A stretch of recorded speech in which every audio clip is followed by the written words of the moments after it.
Good morning. I wanted to do a reply to a video. Actually, a reply to a comment on my mutual masturbation video, which has garnered so many views for this channel. I don't know who to thank and how to thank, but since your support and continued clicking of like on the video, it has done so much for the channel and so much for the confidence of many people that don't know how to talk about these things, that don't know where to start and where to begin.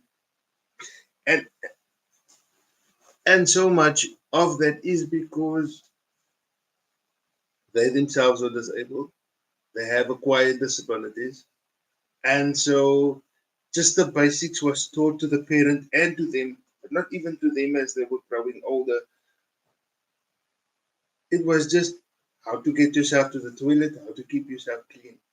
But there were other issues such as expression of sexuality, expression of sexual preference, which so much research has been done into it. It is so broad and so wide. I can only focus on one part, and that is the male to female mutual masturbation part of it, because I grew up as a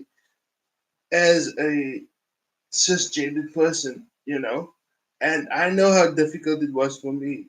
But now, however many years later this is,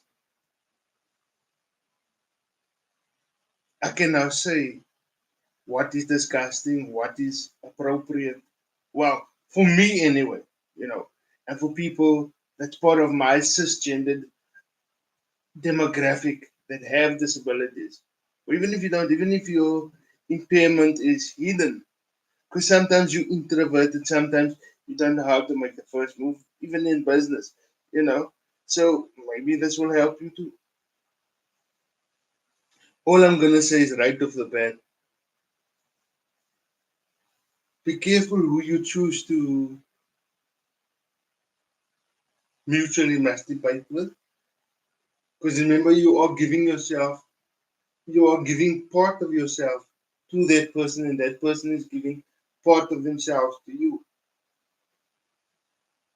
But I remember, for me, it was all about the erogenous zones, which is what I'm going to focus on.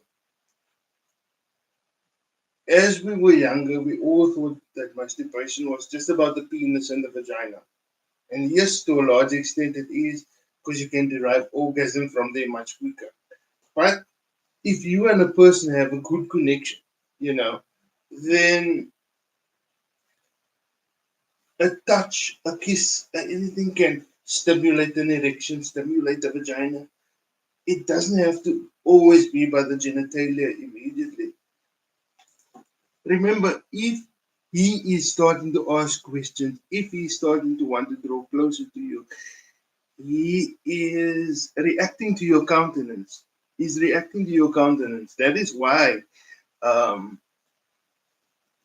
people can be so closely linked to one another that when somebody goes to the toilet, he can end up getting an erection because the sound of your urine is so, you know, it's an ASMR thing. And I don't yet know I don't yet know too much on ASMR, but I do know what can satisfy the brain, that itch to the brain, whether it's the hissing sound of urination, whether it is the sound of pants being pulled down, whether it is the sound of an itch being scratched. Um, but like I said, be careful who you choose to mutually masturbate with. With To answer the other part of the question, should there be businesses around it? I'm not going to say that because for all of our different countries, the legislation around um, sexual intercourse and money is different.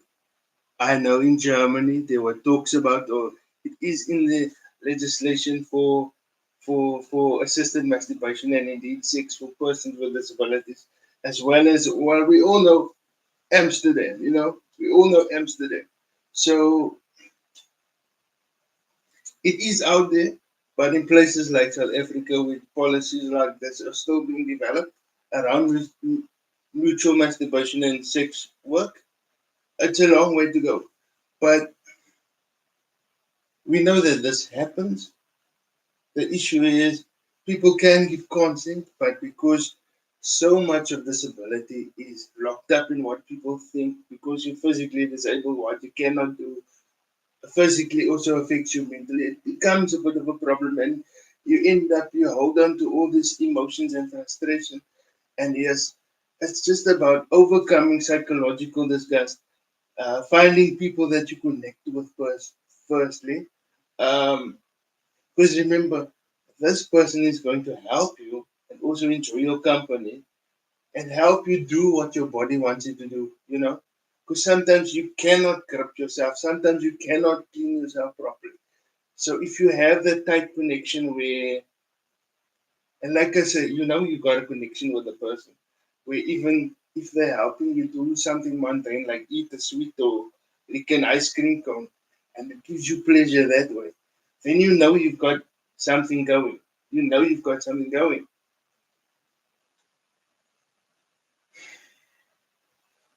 You know,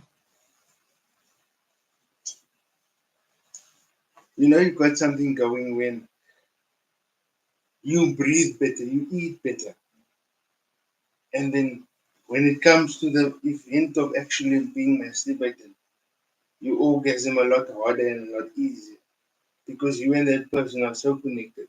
So should there be a business around it? Absolutely, in my opinion. But for the meantime, for those countries where legislation is still being developed, just make sure that the both of you are generous in spirit and understand what you are getting into. And for those of you other guys making videos that say, if you want sex, say it. If you want the relationship, say it. But you're not coming out there and you're not saying how. You're not saying how to start the conversation. Remember, as I said at the top of the video, people deal with a lot of psychological disgust. So if your mother only taught you, uh, you only use your vagina to go to the toilet and urinate, and now somebody's, can I put my hand in your panty? Can I listen to you pee? Can I watch you shave? You're dealing with a lot. But if you've got a friend that's comfortable to pee in front of you, that's comfortable to change in front of you, I'm not talking about change when she has a menses, because that's a different thing for a woman. But if you've got a friend like that, hold on to that and hold on to that. There will be a friend that is like, I know you're in the shower, but can I come in and pee? And don't worry, I know you need to look, it's fine. There will be a friend that, I know you got an erection, it's fine. There will be a friend that's going to help you because you're going to be on a camping trip and you're going to need to pee and you're not in your wheelchair.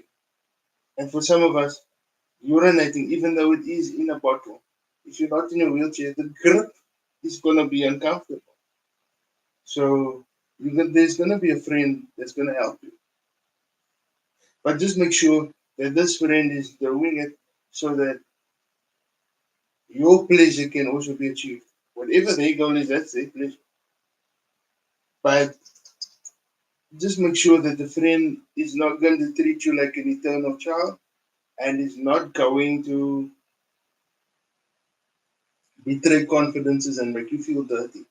And when you guys have an argument, because there's going to be feelings involved with us, when you guys have an argument, make sure that things like that are out of the way. Our masturbation practices don't come into the argument. Our sexual practices don't come into the argument. My disability, if it didn't cause the argument, doesn't come into it. You know? Because sometimes it is that you don't want to lose the platonic friendship. But hell, you are attracted to the countenance. Her curves are giving you an erection. Her perfume smell is making the food go down better. The company is better. So why not admit to that?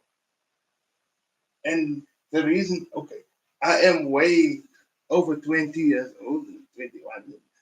But the reason why this topic is still important for men with disabilities and women, in fact, because there are some sexual women out there. But remember, if you have an acquired disability, because of what society's perception is around disability, you're not going to be able to experience that at the 21-year-old mark, at the 16-year-old mark, at the 17-year-old mark. So some opportunities because of technology and when social convention change is only coming around now. You know,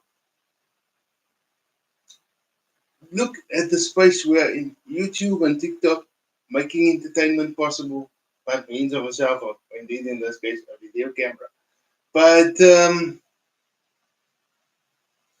so don't feel bad if if you're only experiencing now when you are in your 30s and 40s what you might have wanted to experience in your teens or early 20s, because people are only starting to be able to talk now about things like urolanglia, the sound of women urinating turns you on. Amrashi wetting arouses the vagina, arouses the penis. You know, there are plenty of clips where you see gamers that don't get up when they want to pee and they just pee their pants, and those clips end up on Pornhub. And if that works for you, then that works for you. You know, there was a clip, perhaps at a later date I will link to it in the description. You know, where this woman comes in for a massage and she needs to urinate quite urgently. And she's at this point completely naked and says to the masseuse, "Can I stop? Can we go to the loo?" And the masseuse says, "No, the loo's out of order." What the masseuse does is incredible, in my opinion. And yes, it's a porn video, but in a real life situation, can you imagine if the same freedom had been accorded to persons with disabilities? The masseuse tells the client, roll over onto your back. There's plenty of towels around you. I'll keep working. And if you need to go, just go. And she lets out this incredible stream of urine. And it's so enjoyable for her. Not the fact that it is sexual, but the relief and the comfort and the private and the sacred space that is created. Now imagine if we created that same sacred space for persons with disabilities instead of how I grew up with. And this is the last time I'm taking you to the toilet. But I think that's where I'm going to leave it. Oh, and the feel good track is Aretha Franklin's version of Nissan Dorma, loosely translated to None Shall Sleep.